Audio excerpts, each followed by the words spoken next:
got order modded, and they canceled my shore duty almost immediately. And 2 weeks later, I was on my way to VF84, and they were going to sea like that. And I was like, no!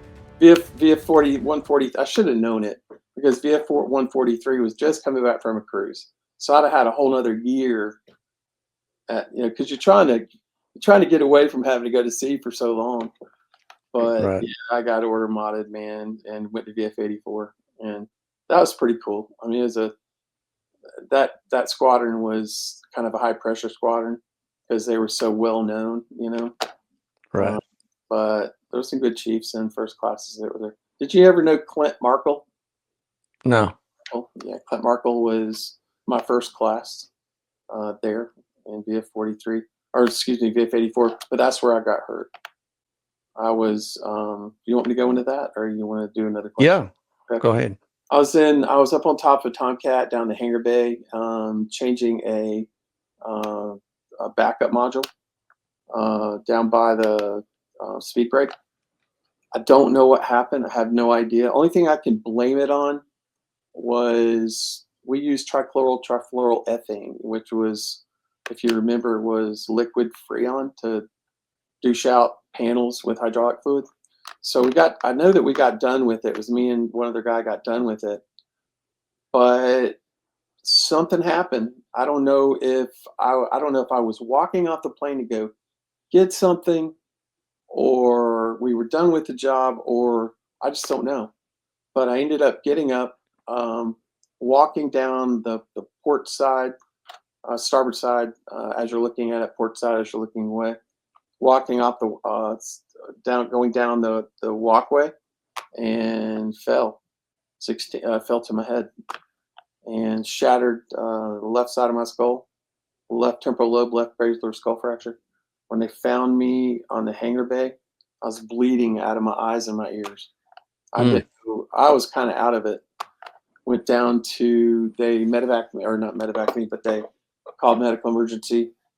A first class that I was associated with in VF43 came down, saw me, and came up trying to see if they could help. And some reason or another, I gave him my wallet and told him to look out after. I barely remember that, and they took me down to sick bay. I guess it was an hour after that, I ended up having a grand mal seizure in front of both my squadron skipper and the boat skipper, and it was a 12-minute seizure, and they had to give me Valium or something to stop the seizure, and they medevac me off immediately to a hospital ship. And I was on the hospital ship for a little while, and I got medevaced off to Landstuhl, Germany, and was there for, I want to say 3 days, 4 days. It's all blurry because I had lost a short-term memory at that point. So it's 2 or 3 days, I guess, and then they shipped me to Dover, Delaware. I'm sorry, back up. From the medevac, they medevaced me off of the hospital ship to Bahrain. I was in Bahrain and a MASH unit. Barely remember it. I just remember we were in tents that were air conditioned, had a soft padded floor, and was there for probably a week, and then to Landstuhl, Germany, and then to Dover, Delaware, and then back eventually to Portsmouth Naval Hospital. It was about 3 weeks to a month altogether before they got me back. But there was a lot of other guys that were coming back too. There were Army guys and Marines that were in a lot worse shape than me. And I got to see all that and really start to understand. And, because we didn't see a lot of that, Right. we didn't see. And that's part of the reason why we joined the military. We're joining the Navy, so we wouldn't have to get involved in a lot of that stuff. But man, it was eye-opening, to say the least. And got back, still had a loss of memory that lasted for about 3 months. I was on Dilantin for anti-seizure medication, and yeah, that's when I went to 101 as a working the Gedunk. That was fun. Coffee for the chips. Waiting for the board to come back to see what happened. What kind of disability I was going to get, and they booted me out. So it was Right. it was altogether 9 months. 9 months later, I was out the back. No, was it 9 months? 6 months or so. When I got back, I was gone. Okay.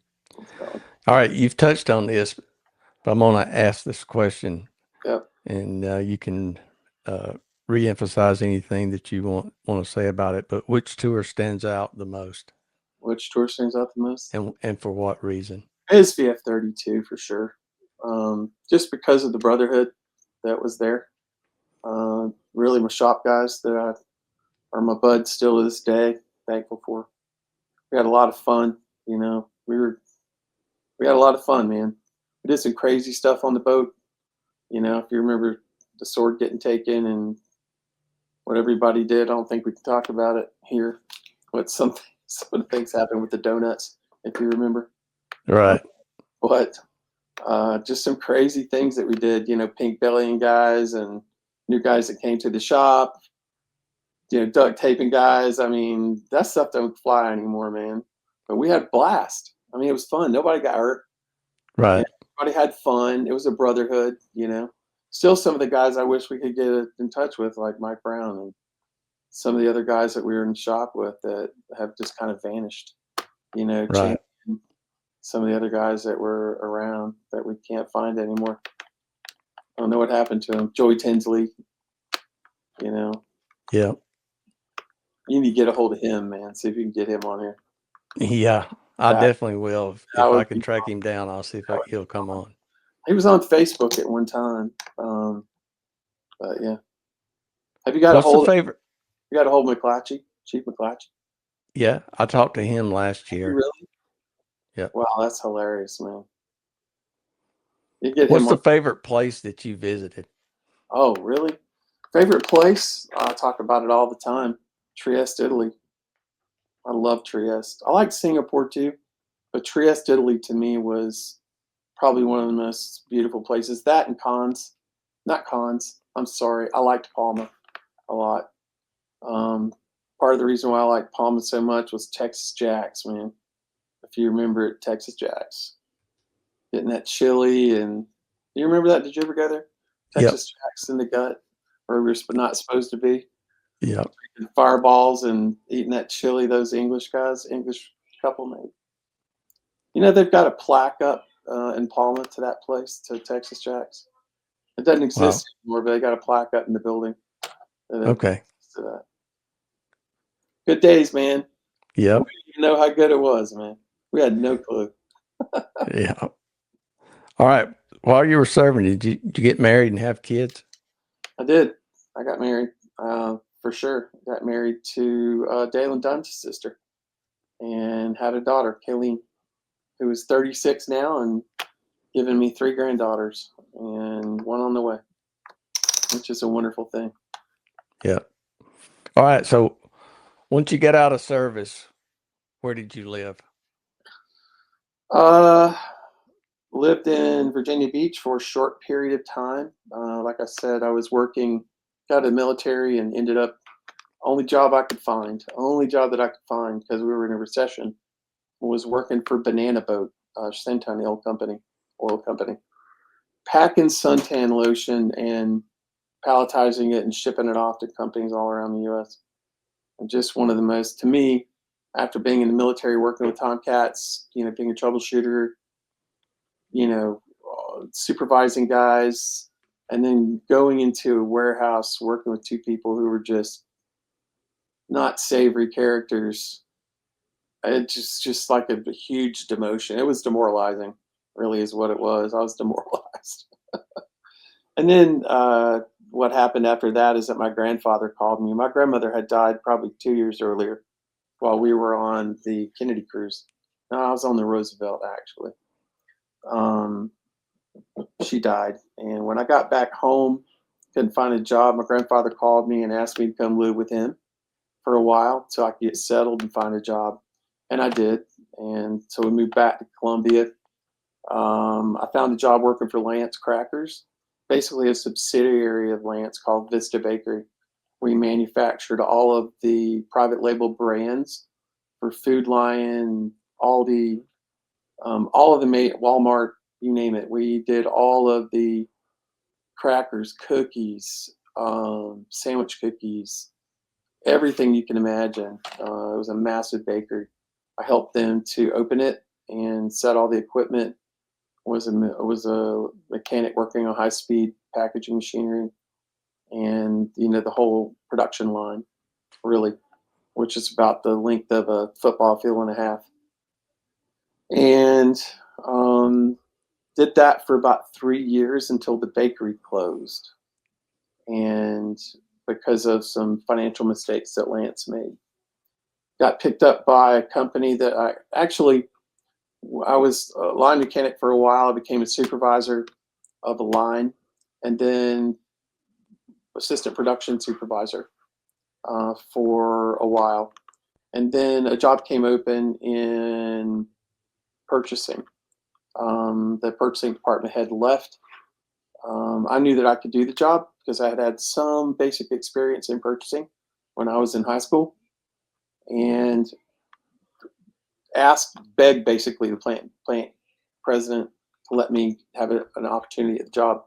They knew my work ethic and allowed me to take over the purchasing department head, which is really a college level job. And of course, I didn't have any college, but I did that for probably a year and a half, I guess, year and a half, and enjoyed the heck out of that.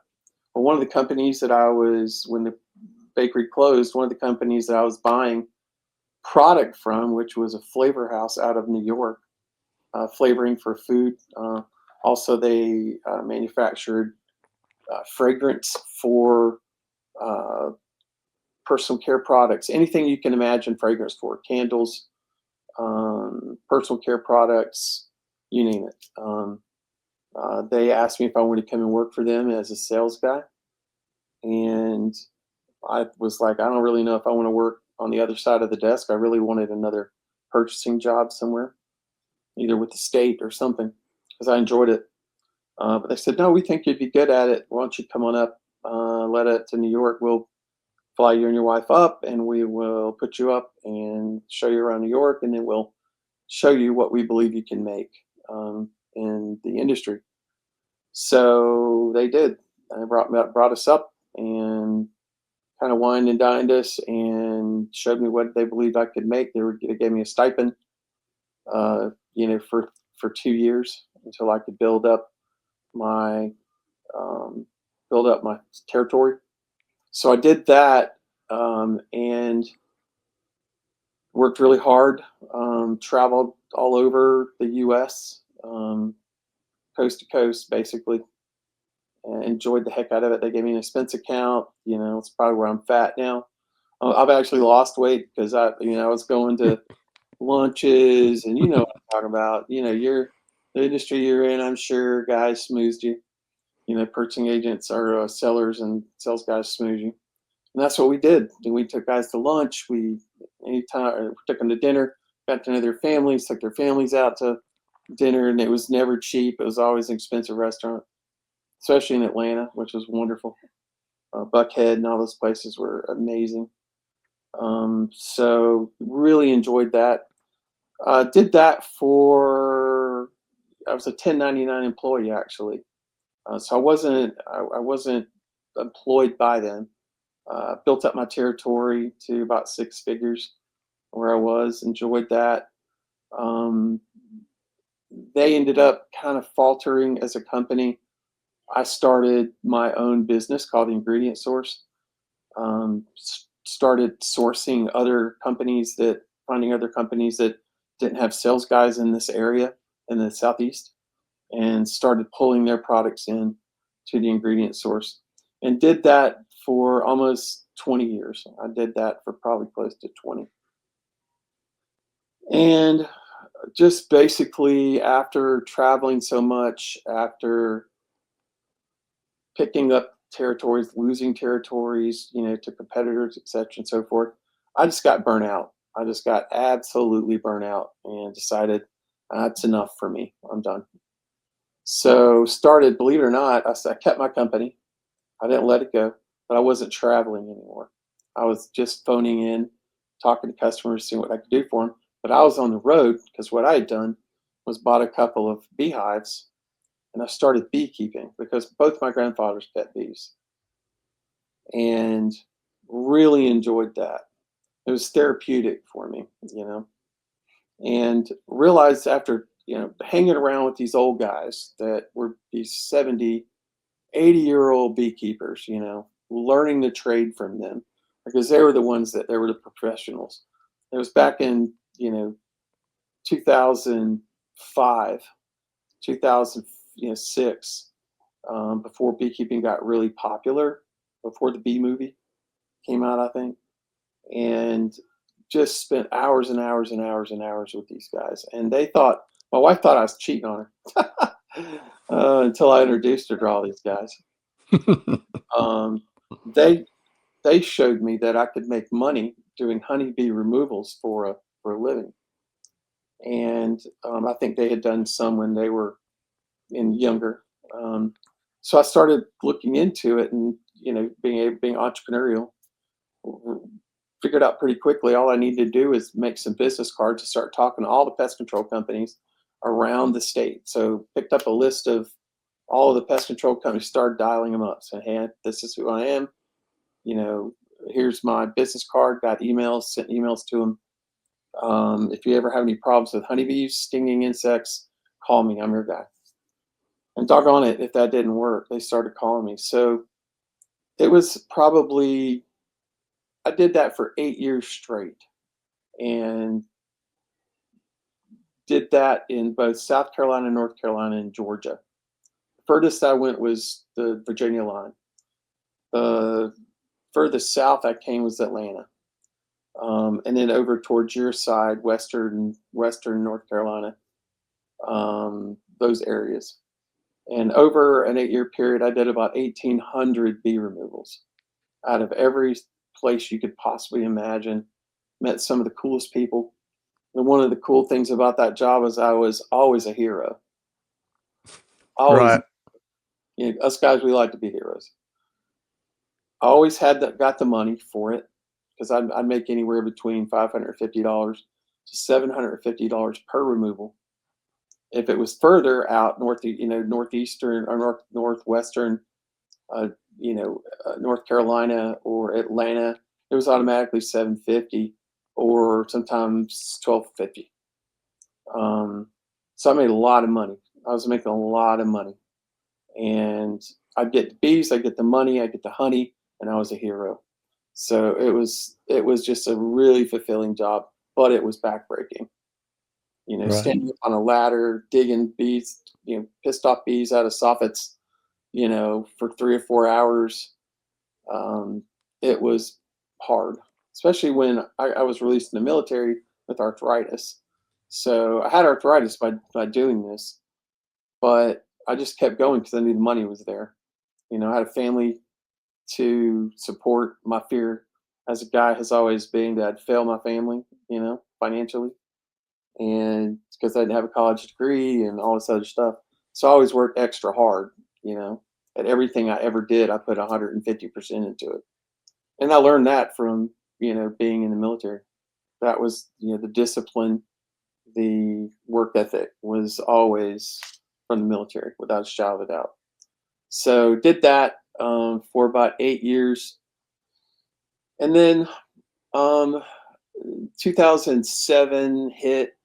Uh, I had an idea in the back of my head that honeybees started to increase in cost because of a problem called colony collapse disorder.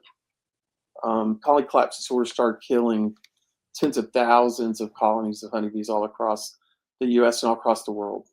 And it was caused by a varroa mite. Also, genetically modified plants that bees go after that would cause them to lose memory because they had pesticides built into them. But also decided that because honeybees had gone from being able to buy what we call a nuke or a 5-frame colony of honeybees that had 5 frames of bees and what we call brood, which is maturing eggs, and then actual eggs, a queen that was laying, all of that was about $75. Now, at this time, they're about $185 to $250. In some places, close to $300 just for a nucleus colony of honeybees. So I had this idea after being in the fragrance industry for so long. I saw things in the beekeeping industry that I knew needed to be improved upon and innovated in, because when I was in the flavor and fragrance industry, I was working with research and development scientists that were looking at products 3 years down the road. And so I'd had this idea of creating a beekeeping repellent, because I was doing honeybee removals and didn't have a really good bee repellent that worked.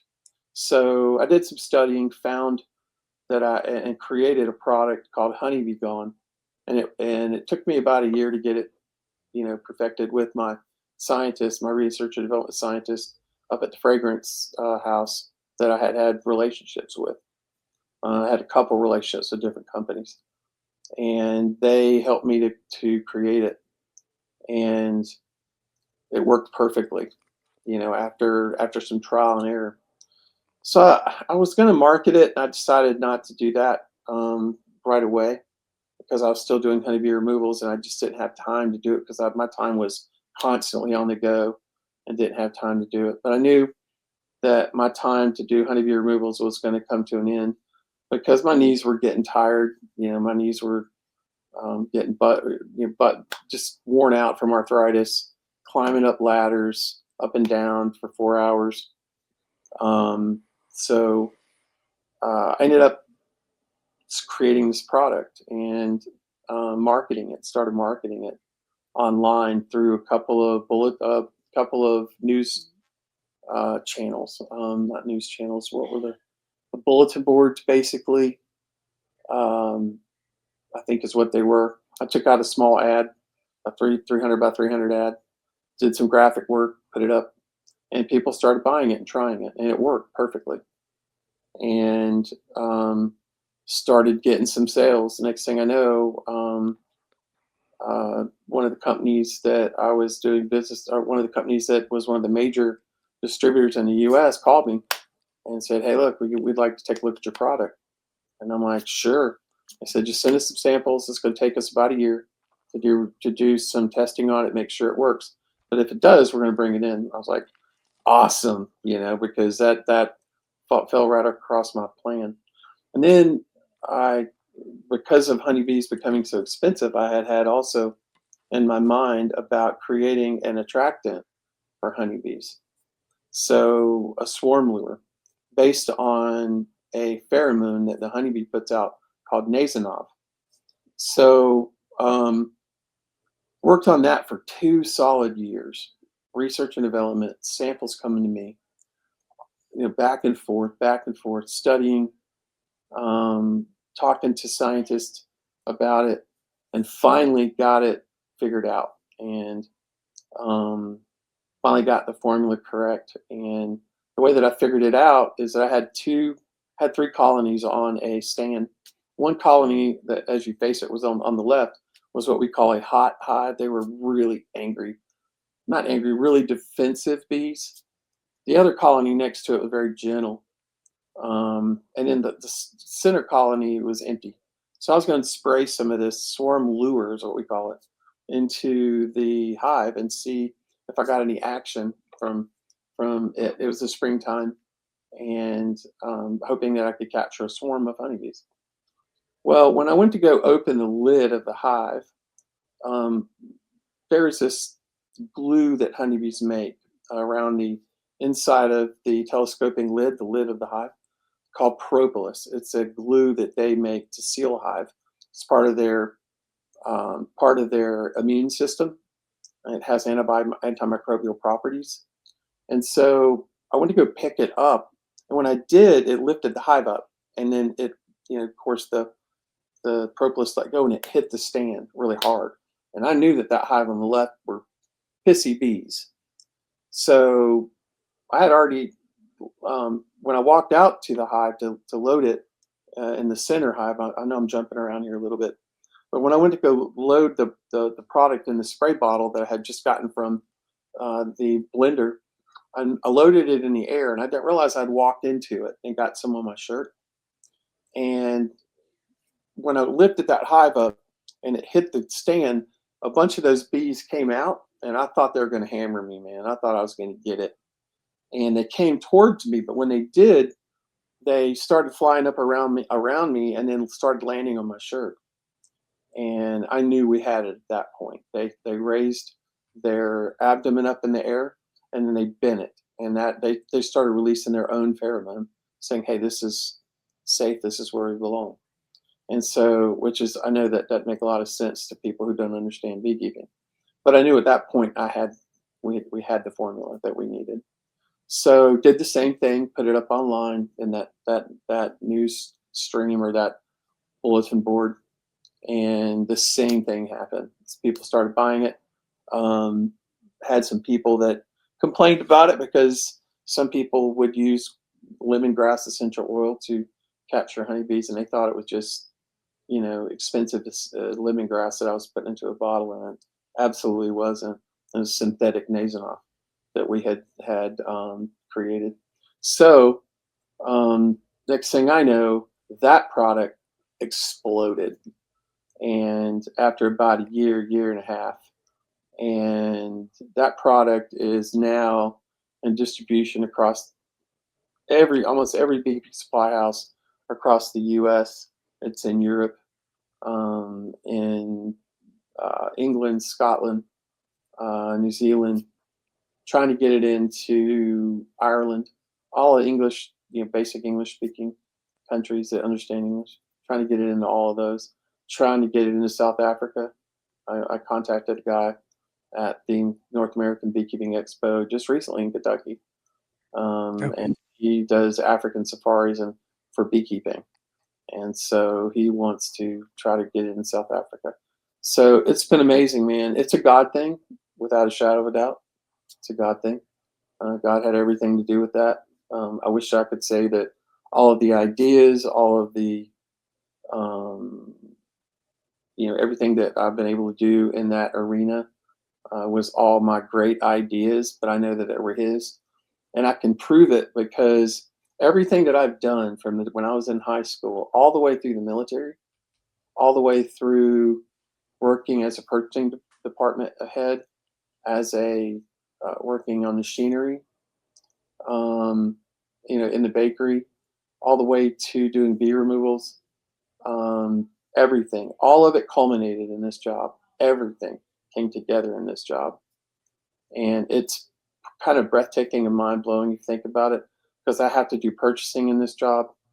We actually have machinery that we do manufacturing with that I have to know how to work on. That's the military that I learned how to work on Tomcats and learn machinery basically.